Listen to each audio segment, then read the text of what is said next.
Shalom, Shalom Elohim semuanya. Selamat pagi, Tuhan Yesus memberkati dimanapun kita berada. Saya izinkan saya menyapa ketiga pribadi yang esa, Bapa, Anak, dan Roh Kudus yang sudah berada di tengah-tengah dunia ini. Shalom Elohim, salam hormat buat rohnya Bapa Surgawi yang berdiam di dalam Bapa Eman Lahagu, Roh Alfa dan Omega, Tuhan Yesus Kristus, Sang Sumber Cahaya, di dalam wadah inkarnasinya, Saudara Aditya Nugrahanto.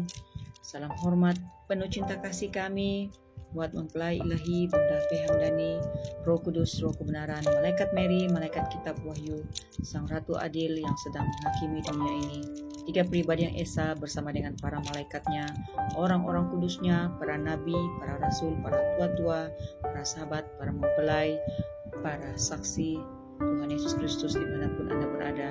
Shalom, Tuhan memberkati kita semuanya. Pagi hari ini saya ingin membacakan firman Tuhan yang terdapat di dalam kitab Nahum, bab yang pertama, ayat yang kedua, sehingga ayat yang ke-8. Firman Tuhan ini bertajuk Murka Tuhan. Di dalam nama Tuhan Yesus Kristus, firman Tuhan berbunyi demikian. Tuhan itu Allah yang cemburu dan pembalas.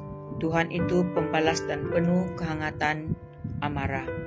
Tuhan itu pembalas kepada para lawannya dan pendendam kepada para musuhnya. Tuhan itu panjang sabar dan besar kuasa, tetapi Ia tidak sekali-kali membebaskan dari hukuman orang yang bersalah.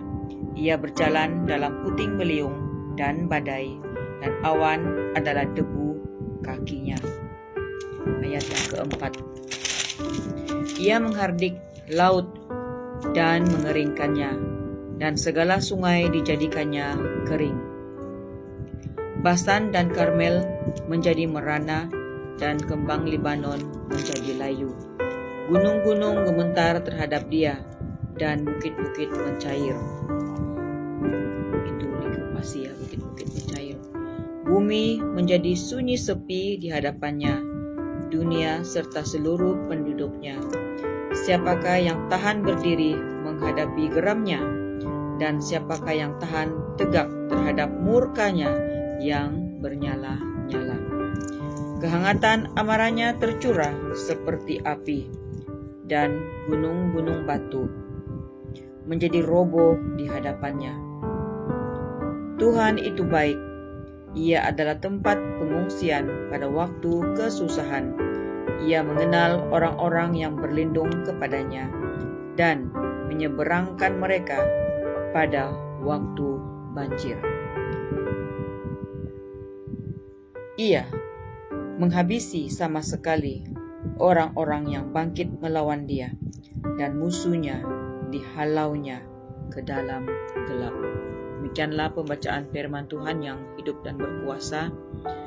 Firman ini sedang digenapi, walaupun telah dituliskan lama oleh nabinya Tuhan, yaitu Nabi Nahum, tapi sedang berlaku pada saat ini. Murka-murka Tuhan sedang ditumpahkan, laut bergelora, tsunami sedang berlaku Bapak Ibu, dan likuapasi, gunung-gunung juga gemetar, berlaku gempa bumi, berlaku likuapasi, baik di darat maupun di laut, di udara, semuanya sedang mengalami bencana demi bencana yang tidak ada habis-habisnya. Nah, pada semalam, ya tadi subuh ya, ketika saya tidur seketika, berehat seketika selepas doa subuh, saya baru saja melelapkan mata dan saya mendapat mimpi yang singkat namun mengerikan ya, di mana saya berada di satu kawasan berdekatan dengan rumah itu, berada tidak jauh daripada sungai, tempat di mana saya berada di dalam mimpi itu, dan ada mobil yang diparking di tepi rumah itu. Pada mulanya ketika melihat air itu sudah mulai naik, ada hujan, dan saya mengatakan, wah itu air sudah mulai naik. Paras air yang di atas dengan di bawah tidak sama. Di atas pada mulanya hanya sedikit, tetapi di bawah sudah mulai meninggi ya, sudah levelnya tidak sama.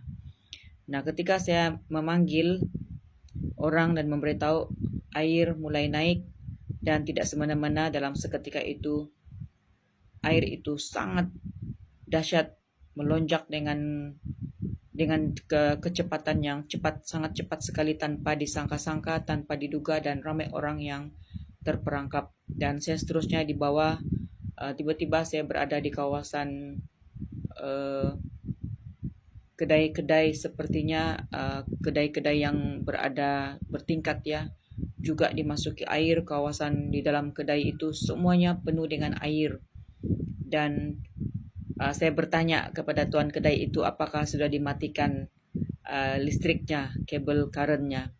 Nah, begitu cepatnya banjir itu melanda dan di mana-mana air kecoklatan itu melambangkan kepada murka Tuhan. Marilah kita mengambil sikap berjaga-jaga dan berdoa. Kita dengarkan segala perkabaran daripada dunia ilahi. Pada detik waktu ini ada banyak sekali ya kesaksian daripada anak-anak Tuhan yang sudah menangkap proyek ilahi dan diperintahkan untuk bersaksi. Anak-anak Tuhan yang mendapat mimpi dan penglihatan dan mendapat rema firman Tuhan. Waktu ini tidak baik-baik saja, bahwasanya para malaikat Tuhan sudah turun ke atas muka bumi ini, sudah siap mengukur kota ke kota. Bencana-bencana apa saja yang akan ditumpahkan di kota tersebut, apakah itu api seperti yang kita lihat berlaku, kebakaran yang dahsyat yang tidak pernah terjadi, ribuan orang terdampak dengan kebakaran dan kehilangan segala sesuatu, mengakibatkan sehelai sepinggang. Juga ada tempat yang akan mengalami bencana banjir, ada yang akan mengalami tsunami, gempa bumi. Kita sudah menyaksikan di tempat kita sendiri di Kundasang sudah mulai ada gempa. Itu tidaklah akan berakhir Bapak Ibu, tetapi di dalam ibadah doa subuh kami telah dikabarkan bahwa gempa bumi, tsunami akan terjadi dari kota ke kota, dari negara ke negara, dan malaikat telah siap mengukurnya. Marilah kita mengambil sikap bertobat daripada segala dosa dan pelanggaran. Apapun dosa yang kita lakukan di hadapannya, mari kita bereskan. Mari kita hidup dengan jubah kekudusan, karena kita tidak tahu apakah kita masih hidup ketika bencana-bencana itu datang menerpa kita, ketika kita di proses alam, apakah kita kuat untuk menghadapinya. Ketika kita kehilangan segala sesuatu, baik itu harta benda, nyawa, orang-orang yang tersayang, ataupun kita diuji, diproses dalam bentuk apapun, karena Tuhan pada hari ini sudah datang ke atas muka bumi ini, sedang menghakimi dan melantahkan dunia ini, karena ia sedang memproses ulang dunia ini, mendirikan kerajaan 1000 tahun damai. Dunia yang penuh dengan lumpur dosa ini akan dibinasakan. Manusia akan menjadi sedikit, yang tinggal adalah orang-orang yang takut akan Tuhan, orang-orang yang memiliki kasih, dan orang-orang yang berseru-seru kepada nama Tuhan Yesus Kristus, berdoa dan berpuasa, berlutut mencari wajah-Nya. Di detik waktu akhir ini akan mendapat keselamatan dan pertolongan, seperti mana firman Tuhan tadi mengatakan, ketika banjir melanda, kita akan diseberangkan. Maksudnya ada pertolongan Tuhan, ada perlindungan Tuhan untuk anak-anak-Nya yang sungguh-sungguh takut akan Dia dan mencari Dia. Senantiasa berdoa dan berjaga-jaga kemanapun kita pergi, kemanapun kita melangkah. Berdoalah, senantiasa memohon perlindungannya, doa yang telah diajarkannya kepada kita semua di dalam doa Bapa kami. Tuhan Yesus Kristus memberkati segenap roh, jiwa, dan tubuh kita dimanapun kita berada. Shalom, shalom Elohim, Tuhan memberkati. Amin.